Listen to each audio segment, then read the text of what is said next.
Okay, this is Mr. Estabrooks. Today I'm going to show you how to deal with zip files, especially from the Google Classroom. I'm going to be posting a lot of sample code in the form of a zip file. So you can see I've got one here.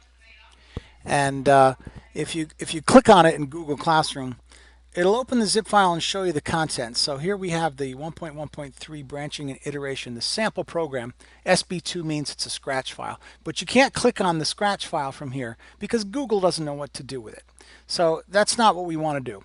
What we want instead is just click the download button and it'll download the file, the actual zip file, and there you can see it down here.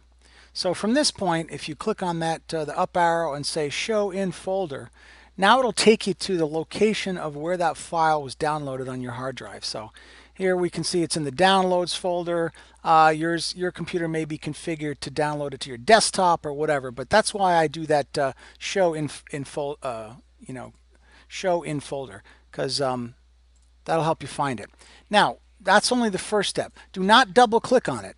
At this point, a lot of students are going to want to double click on it on the folder, and that's a bad idea because you don't want to open it there in the downloads folder. Instead, what you want to do is go to your documents folder, make a folder if you haven't already called Scratch projects or Python projects or whatever we're working on. And I just deleted a couple files in there because those were the last demonstration I did. But so you've got the downloaded file, the zip file. You're going to drag it over into your documents folder, Scratch projects, what have you, and then right click on that. Again, you don't want to double click on a zip file because that's not going to do what you want, and just select the extract all button. You can also use 7-zip, that works as well, but if you don't have 7-zip, the extract all is built into Windows and it should just work. So it's just telling you it's going to create a folder and then it's going to extract the files to that folder. So now it's opened up the folder here for me. Just to go back to where I was, you'll see documents, Scratch projects. Here's the zip file. Here's the folder that was just created. Now I like to keep the zip file around because that's got the original sample code that, in case I mess something up, I can always go back there. But the file you're going to work on now is the SB2 file that you've extracted from the zip file. So now I can go to launch Scratch. You're going to want to run the offline version of Scratch.